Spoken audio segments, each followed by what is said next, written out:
some power. We're going to get the podium out of the way for a second, replace it with this one.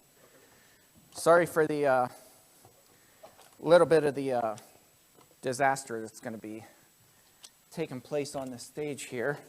We'll move the computer, and I hope it doesn't drop. It dropped a couple weeks ago.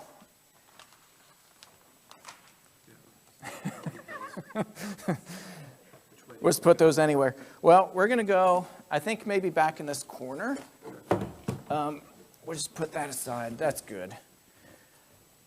So it might be, yeah. All right. So, whoop. There's that, perfect. Now, if you would just help me kind of lean it down. Stuff might fall out of it, but we're just going to lay it over on its side. And then I'm going to need some help from some of the kids on the first row. You guys, at my office, you'll find all kinds of boxes full of stuff. If you want to come bring those boxes and just bring them up on stage and just dump them wherever you want. All right, thank you, Jared. So last weekend, I got a message on my Facebook page from a former Amish lady, and she just reached out to me and she said, I read some things that you wrote in your book about abuse, and she said, seeing a church leader, especially a male church leader, who stands up against abuse, made me cry the entire book. She said, I'm not religious at all anymore. Yeah, go ahead and bring it up. You can go up either side of the steps. And just put it wherever you want. Be your own boss, CJ. Put it right here. There you go. Yeah, wherever. Doesn't matter. So Mary was her name, and I responded back to her, and I just said, tell me a little bit about your story. Where's all the stuff? There's lots of stuff. Grab stuff from my desk. Those boxes there, bring those up. Yeah, bring them up, put them wherever you want. So I was talking to Mary, and she said, I'm not religious at all, and she started telling me some of her story, and it was horrific. Absolutely horrific. Story of abuse from family member after family member after family member. And she said, you know what drove me away from God was the response from the church. She said, the response from the church was that, Mary, you're the one to blame for this. That it was your fault. She said her abusers were allowed back into the church. They got in the Amish community, you got 6 weeks of shunning, and then after that, the person who's the victim is forced to forgive, and then it's as if it never happened. Yeah, you can bring that up either side here. They're doing great, aren't they? Some of you guys are like hyperventilating right now at this point, right? And then on Wednesday, maybe, I don't know yet. And then on Wednesday, I got a call Wednesday morning from Rick Oler, and Rick said, Nimmy passed about 45 minutes ago. There you go. You guys are doing great. Wherever you want, anywhere. Perfect. You guys are doing great. Awesome. Thank you. So Wednesday morning, Rick called me and he said, Nimmy passed about 45 minutes ago. And it's been just a very long couple years at least of her really suffering, really struggling. And he said, and Nimmy's mom, Mary, passed away yesterday. Not even 24 hours apart. Both Nimmy and Nimmy's mom passed away. Then Rick said, and my dad passed away 2 weeks ago. 3 deaths in their immediate family in less than 2 weeks. Thursday, I came up to the office, and by that point, there was just so much stuff going on, and just hearing so many stories of suffering, people really struggling and wrestling. And I came up to the office, and I was like, well, I probably ought to check in at least a little bit this week and work in my office, and I had voicemail stacked up. I was here maybe half an hour, and the doorbell rings. And I went out and I answered it, And a gentleman just starts breaking down, and he said, you might not remember me, but, and then he said his name, and I knew the name right away. And he said, my wife is dying of cancer.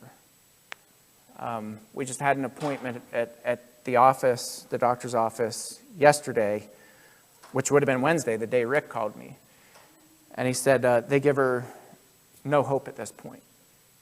And she is staring death in the eye, and she wanted to talk to you before she passes away.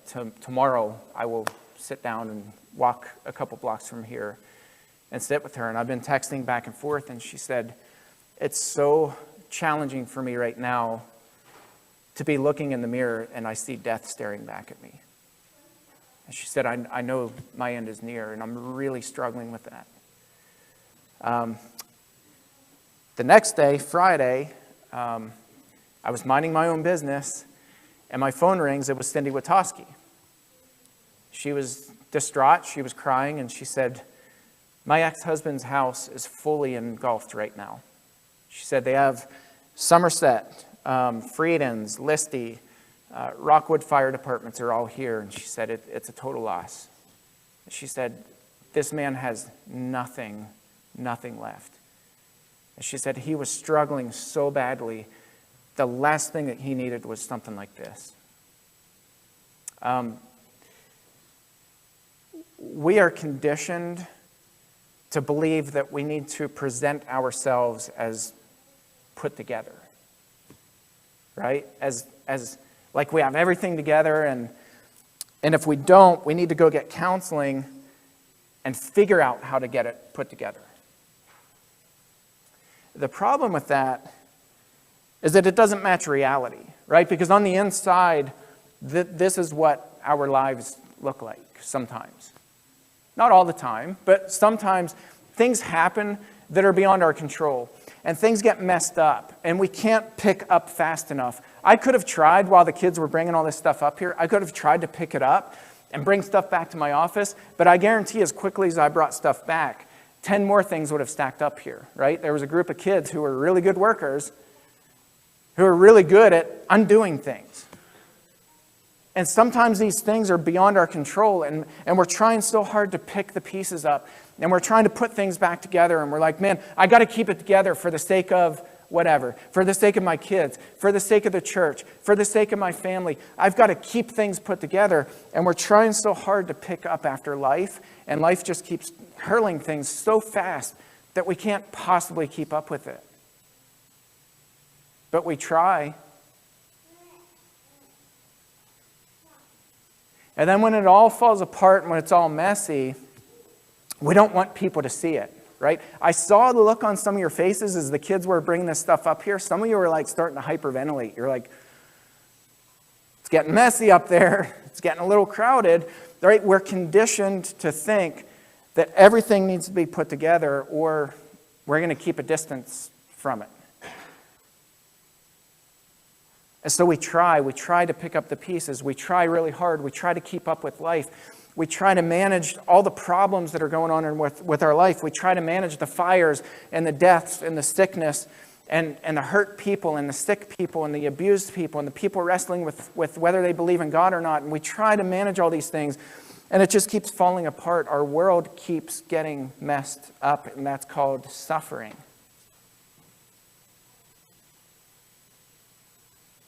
And when it gets to the point where we can't possibly manage it and we know it, the world tells us there must be something wrong with you.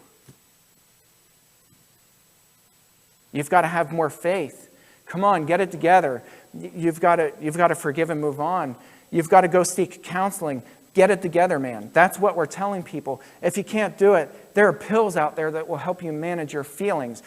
But we're not looking at what's actually happening in people's lives. The events that led to the suffering, the events that led to people struggling, the events that led people to question God, the events that led people to break down and say, I have nothing left to give. We don't look at those things. We don't look at the mess because we don't enter into the mess with people. And the crazy thing is, the more suffering we see and the more messes we see, the more we step back and we're like tiptoeing away, right? And we try to get away from other people's messes because it's heavy, it's difficult, it's challenging, it's hard to sit with somebody when this is what their lives look like. And so we try to hide it, and we cover it up, and we put bandages on it.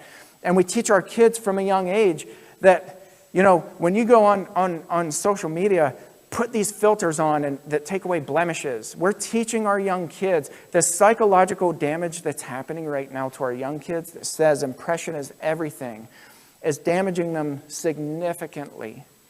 And so the title of this lesson is, if we want to truly equip people, if we truly want to equip each other, let's teach them about suffering. I'm not saying let's voluntarily walk into suffering and be like, some of the ancient monks did. They would carry whips around and they would whip themselves because they believed that unless they were bleeding and suffering in pain, that they weren't really Christians. That's nonsense. But there's a very real thing that's happening in life, and that's that people are suffering. Allison, her dad lost everything Friday night. Lost everything. She put pictures up on Facebook. Everything is gone. Rick lost a father, a wife, and a mother-in-law in the past 2 weeks. Megan and Michael lost a parent. Mary, the former Amish person who I talked to, we had an hour-and-a-half conversation. She lost everything, including her belief in God.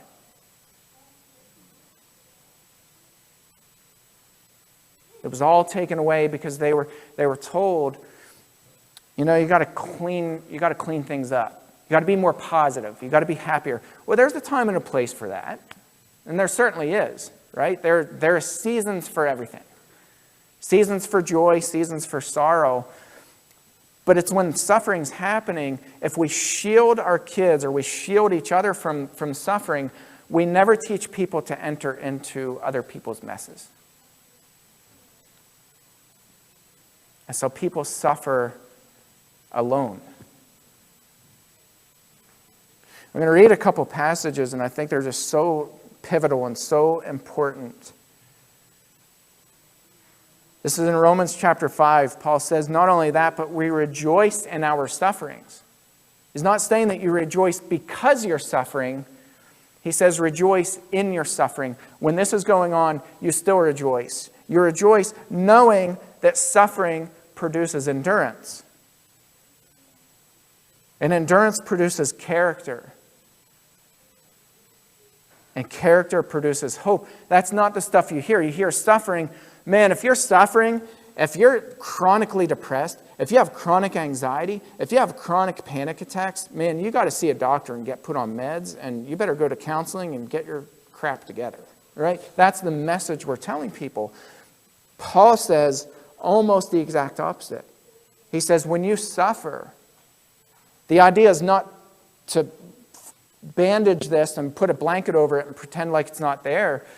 He says you enter into that. You rejoice in the midst of your sufferings because this is producing endurance. And that endurance produces character in people. And any of you who've suffered, you know when you sit with somebody else who suffers, what happens?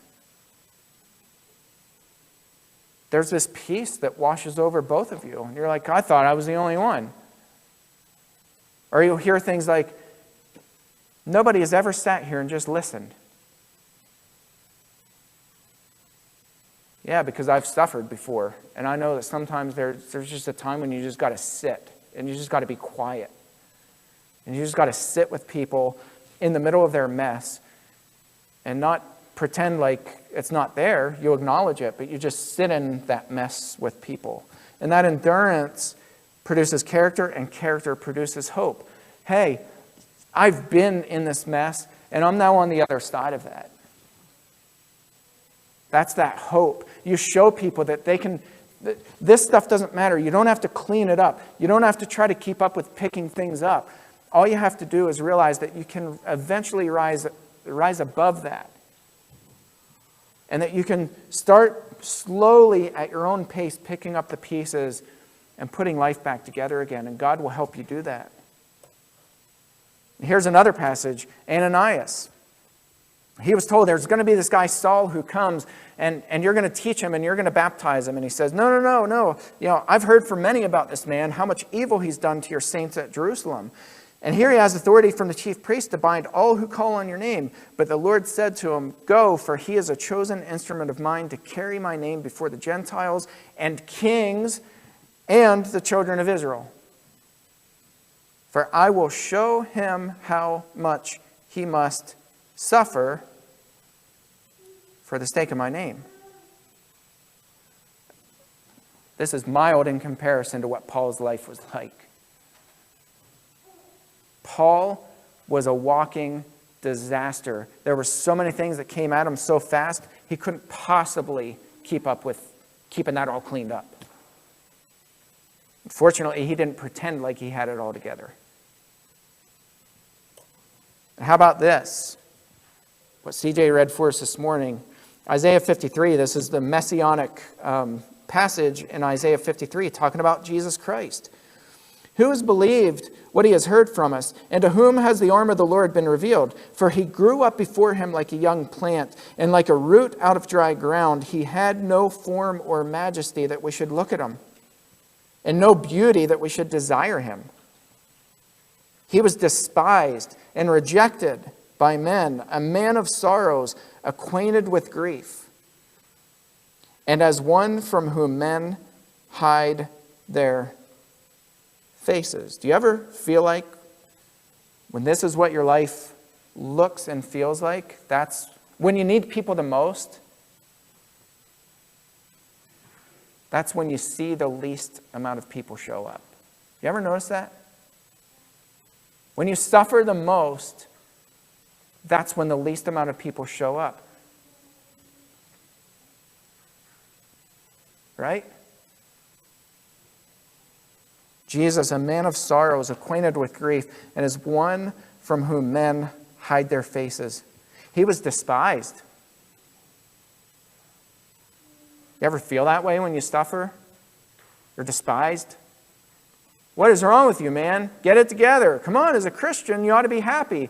Blah, blah, blah. You're right, we hear those things. He was despised, and we esteemed him not. Surely he has borne our griefs and carried our sorrows.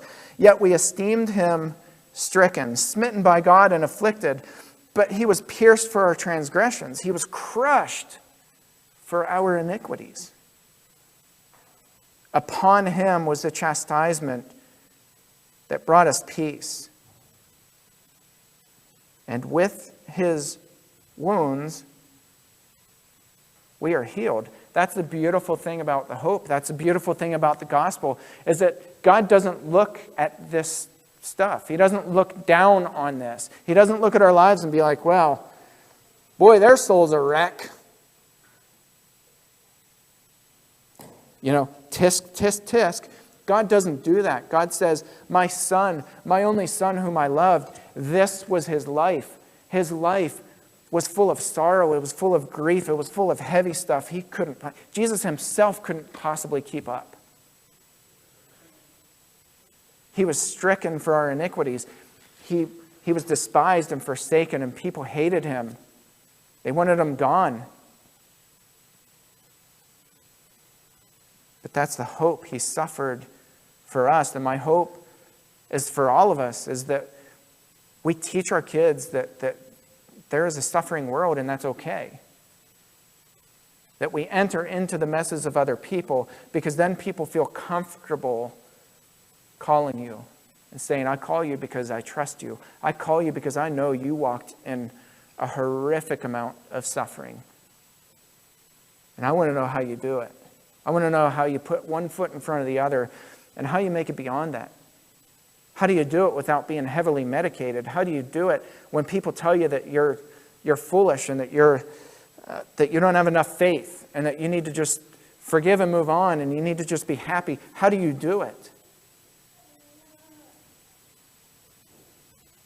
I mean, are we teaching our kids that there's a suffering world, that they have kids in their class who are suffering right now, and that they need to enter into the mess and come into their friends' lives? And here's the other thing too. When we're in this mess, we need to invite people in to our mess. We've got to stop the lie that we have to have everything put together, and we have to have a clean house, and we have to have a clean appearance, and we have to have makeup on, and we have to look presentable before we invite anybody over. We've got to knock that myth into oblivion. That's a myth. But the truth is, we've got to invite people into our mess. When our lives look like this, we need to invite people in and say, you know what? My life is a wreck. I'm suffering. I am really suffering right now, and I need to lean on you. Because until we do that, people aren't going to enter in. I want to encourage you as we go out. Usually I offer an invitation to be baptized or for prayer requests. I'm not going to do that this week. I'm going to offer a different kind of invitation this week. You know where the water is. Baptistry never moves that I know of. Our shepherds are always in the back. You can always go to them for prayer. But my invitation this week is for each of you to find somebody whose lives look like this.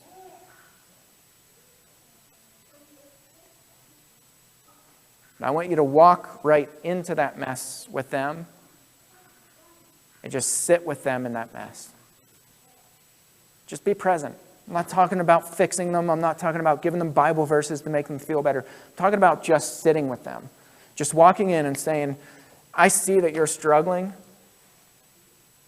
And you may not be at the point where you want me to come into this mess, but I'm here. I'm here and I'm ready. Anytime you want me, I'm available. Find somebody. And if you don't know the names of people, I just gave you a whole bunch of them. There's Allison, there's Cindy and Goon, there's the whole Uller family. Pick one. Find somebody whose lives are so tangled up, they're frantically trying to pick up the pieces and they can't find that person, and enter into their mess with them. And then step back and watch how God blesses that. Let God do the rest. I invite you to do that. I'm going to end in a prayer, and then Jared, you'll have to enter my mess up here to lead singing.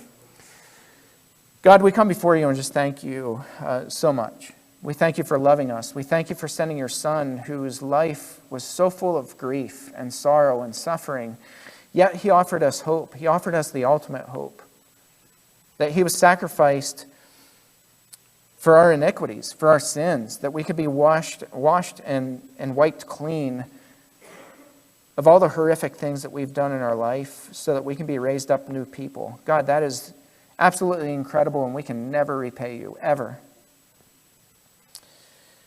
But God, I pray very specifically that you open our eyes and open our hearts to see people who are suffering, to see people who otherwise are being ignored, whose lives are really strained right now.